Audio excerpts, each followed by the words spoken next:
Colin ओ Brady college से graduate होने के बाद पूरी दुनिया घूमने चले गए और उनके पास उतने ही पैसे थे जो उन्हें 3 घर को पेंट करने से मिले थे। थोड़े महीनों के बाद वो रूरल थाईलैंड पहुंचे।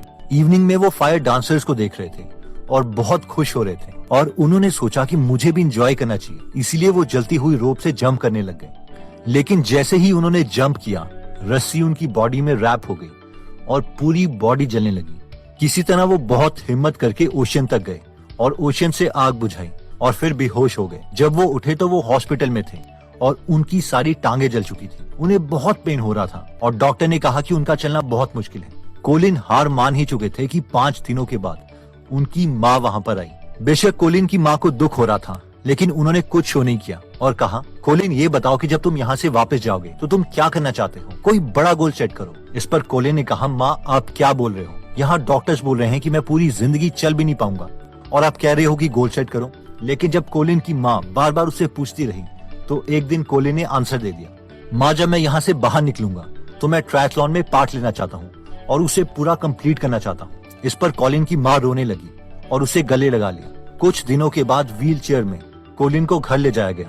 घर पहुंचने के बाद कोलिन की माँ ने कहा, कोलिन तुम्हें गोल अपना याद है ना कि तुमने ट्रायथलॉन में पार्ट लेना है, लेकिन हम पहले एक स्टेप से स्टार्ट करेंगे। कोलिन की मदर ने किचन से एक चेयर ली और कोलिन से 1 कदम की दूरी पर उसे रख दी और कहा, बस तुम्हें अपनी व्हील चेयर से उठना है और 1 स्टेप चल के इस चेयर पे आना है। कोलिन को ये करने के लिए 3 घंटे लग गए, लेकिन उन्होंने अपना पहला स्टेप ले लिया। अगले दिन कोलिन की माँ ने चेयर 5 कदम दूर रखी और उसके अगले दिन 10 कदम दूर और धीरे धीरे कोलिन चलने लग गया। फिर कुछ महीनों में जॉगिंग करने लगा। अगले 18 महीने तक कोलिन ट्रायथलॉन की प्रैक्टिस करते रहा और फिर ट्रायथलॉन में पार्टिसिपेट किया। ट्रायथलॉन में पहले उन्होंने लेक मिशिगन में 1 माइल तक स्विम किया, फिर साइकिल में 25 माइल तक राइड किया, फिर 6.2 माइल्स तक भागे और फाइनली ट्रायथलॉन कंप्लीट कर लिया और अपना गोल कंप्लीट किया। और उस दिन कोलिन ने सिर्फ रेस कंप्लीट नहीं की, बल्कि 4000 पार्टिसिपेंट्स में से फर्स्ट आए। इन शॉर्ट, ये पॉइंट कहता है कि even a journey of 1000 miles begin with 1 single step. और यही मेंटली स्ट्रांग लोगों की फर्स्ट हैबिट है। Mentally strong people try to take measurable step. YouTuber Mark Rober ने अपने सब्सक्राइबर्स के लिए एक पजल बनाई। इस पजल में एक सिंपल टास्क था कि लोगों को मेज को पार करना था, साथ में दिए गए बहुत ही सिंपल प्रोग्रामिंग कोड ब्लॉक्स को अरेंज करके। अगर किसी को लगता है कि उसने इन कोड ब्लॉक्स को अरेंज कर लिया है तो वो रन के बटन को प्रेस कर सकता था। रन बटन प्रेस करने के बाद कार मूव करने लगेगी प्रोग्रामिंग कोड ब्लॉक्स के अकॉर्डिंग जो उसने अरेंज किए थे। मार्क ने अपने यूट्यूब सब्सक्राइबर्स को बताया था कि मैं ये प्रूव करना चाहता हूँ कि कोई भी इंसान प्रोग्रामिंग सीख सकता है। 50,000 लोगों ने इस पजल को सॉल्व करने के लिए पार्टिसिपेट किया। रियलिटी ये थी कि मार्क ये प्रूव नहीं करना चाहते थे कि कोई भी प्रोग्रामिंग कोड सीख सकता है, बल्कि वो एक एक्सपेरिमेंट करना चाहते थे। एक्सपेरिमेंट ये था कि उस पजल के 2 डिफरेंट वर्जन्स बनाए गए थे जो रैंडमली 25,000 लोगों को दिखाए गए थे। दोनों वर्जन में गेम में सबको 200 पॉइंट्स मिले थे। अब फर्स्ट वर्जन में अगर कोई पजल में फेल हो जाता है तो उसके 200 पॉइंट्स में से कोई पॉइंट नहीं कटता और ये मैसेज उसकी स्क्रीन पे डिस्प्ले होता था, प्लीज ट्राई अगेन। वर्जन 2 में अगर कोई पजल में फेल हो जाता था तो उसके 200 पॉइंट्स में से 5 पॉइंट्स काट दिए जाते थे और ये मैसेज डिस्प्ले होता था, आपके 5 पॉइंट्स कट गए हैं और अब 200 पॉइंट्स में से सिर्फ 195 पॉइंट्स बचे हैं, प्लीज ट्राई अगेन। अब सबसे इंटरेस्टिंग बात यह है कि इस एक्सपेरिमेंट का रिजल्ट क्या रहा होगा, क्योंकि असली दुनिया में तो कोई किसी के 5 पॉइंट्स नहीं काट रहा। सब अपने घर में अकेले कंप्यूटर में ये पजल सॉल्व कर रहे थे और कोई किसी को नहीं देख रहा था, ना ही इनके रिजल्ट्स पब्लिश होने थे। लेकिन फिर भी दोनों ग्रुप के लोगों ने कम्प्लीटली डिफरेंट बिहेव किया। जिस ग्रुप के 5 पॉइंट्स काटे जा रहे थे उनमें से 52% लोग पजल सॉल्व करने में सक्सेसफुल रहे, लेकिन जिस ग्रुप के कोई पॉइंट नहीं कम किए जा रहे थे उस ग्रुप में से 68% लोग सक्सेसफुल रहे, यानी 16% की इम्प्रूवमेंट। और इससे भी ज्यादा शॉकिंग रिजल्ट ये रहा कि ग्रुप ए में जिनके 5 पॉइंट्स काटे जा रहे थे उनमें से ऑन एन एवरेज हर इंसान ने पजल को सॉल्व करने के लिए 5 अटेम्प्ट्स किए। लेकिन ग्रुप बी जिनका कोई भी पॉइंट नहीं काटा जा रहा था उस ग्रुप में हर इंसान ने ऑन एन एवरेज 12 अटेम्प्ट्स दिए पजल को सॉल्व करने के लिए, 2.5 टाइम्स ज्यादा attempt, which is approximately 150% more than the previous number. So conclusion है क्या? कंक्लूजन ये है कि जब हम लाइफ में हम क्या लूज कर रहे हैं उस पर ध्यान नहीं देते तो हमारे सक्सेस और परसिस्टेंस के चांसेस बहुत ज्यादा बढ़ जाते हैं। वो हमेशा पॉजिटिव चीजों पर फोकस करते हैं। पॉइंट कहता है कि they take it as a game. मान लीजिए कि मैं आपको ये बटन्स और ये इंस्ट्रक्शंस दूं कि आपको इस सीक्वेंस में बटन्स को प्रेस करना है।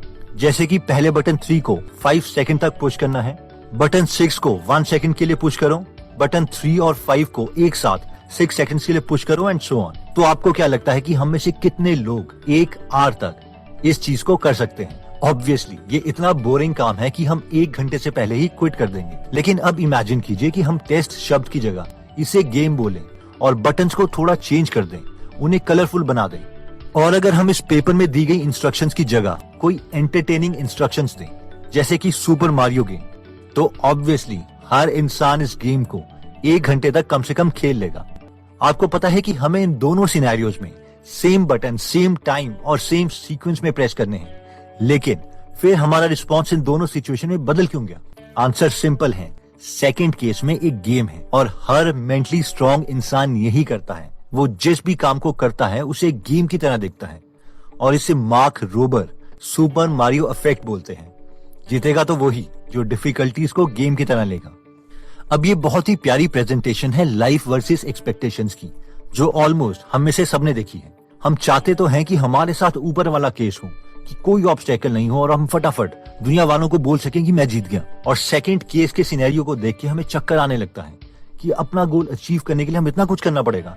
बट टू बी ऑनेस्ट, अगर ये दोनों गेम हो तो फर्स्ट वाली गेम कभी भी कोई भी नहीं खरीदेगा, क्योंकि ना इसमें कोई ऑब्स्टेकल है, इसलिए रिवॉर्ड का मजा भी नहीं है। और सेकंड वाली गेम में रिवॉर्ड का मजा बहुत है। इसीलिए ये पॉइंट कहता है कि स्ट्रॉन्ग मेंटालिटी वाले लोग डिफिकल्टीज को लाइफ का एक फीचर समझते हैं, ना कि परेशानी। नेक्स्ट पॉइंट कहता है कि they do not try to blend in, they try to stand out. कोई भी 3 मेगा सक्सेसफुल लोगों के नाम सोचिए, let's say Dhirubhai Ambani, Jeff Bezos, Elon Musk etcetera. अगर हम इन तीनों की बात करें तो ये बाकी लोगों के साथ ब्लेंड ही नहीं हुए। इन्होंने सिर्फ वही नहीं किया जो बाकी सब कर रहे थे, they try to stand out. Dhirubhai Ambani Yemen से जॉब छोड़ के चले आए और एक बिजनेस का सपना देखा। जेफ बेजोस एक best high paying fund manager की जॉब छोड़ आए और अमेज़न खोली। इलॉन मस्क की स्टैनफोर्ड में पीएचडी में एडमिशन हो गई थी, जो कि एक one of the best college है। वहां से एडमिशन के बाद पीएचडी प्रोग्राम छोड़ आए क्योंकि उन्हें एक इंटरनेट कंपनी खोलनी थी। मान लीजिए आप एक कंपनी के सीईओ हैं, आप अपने किस एम्प्लॉय को प्रमोशन देंगे?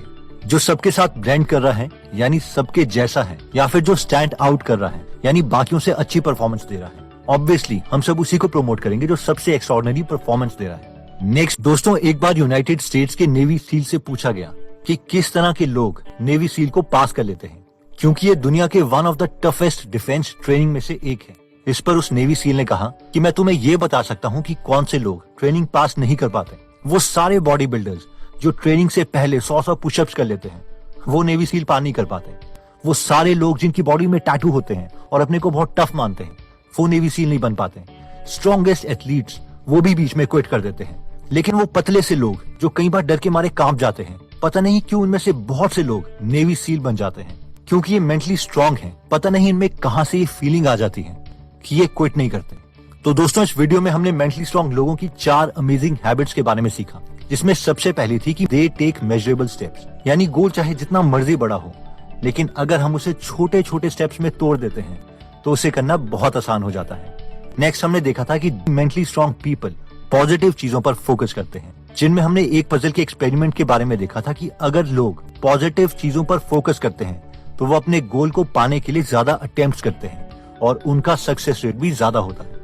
नेक्स्ट हमने देखा था कि mentally strong people take it as a game, जिसमें हमने सुपर मारियो इफेक्ट के बारे में बात की थी कि अगर हम लाइफ की डिफिकल्टीज को गेम की तरह देखते हैं तो वो एक इंटरेस्टिंग एडवेंचर बन सकता है। नेक्स्ट हमने देखा था कि mentally strong people do not try to blend in, they try to stand out, यानी एक्स्ट्रा ऑर्डिनरी लोग कॉमन क्राउड की तरह काम नहीं करते, वो हमेशा दूसरों से डिफरेंट काम करते हैं, जिसमें हमने इलॉन मस्क, धीरूभाई अंबानी और जेफ बेजोस का एग्जाम्पल देखा था। दोस्तों, जब मैंने बहुत से सक्सेसफुल लोगों को स्टडी किया तो ये पता चला कि ऑलमोस्ट हर सक्सेसफुल इंसान बुक पढ़ता है, लेकिन हम में से बहुत से लोग हैं जो बुक्स नहीं पढ़ सकते और सेल्फ हेल्प कैटेगरी से खुद की मदद नहीं कर सकते, या फिर जिन्हें इंग्लिश में थोड़ी दिक्कत है। इसीलिए हमने गीगल एप्लीकेशन बनाई, जहां पर 130 से भी ज्यादा फ्री में हिंदी में बुक समरीज अवेलेबल है, जो आप पढ़ सकते हैं और उन्हें सुन भी सकते हैं।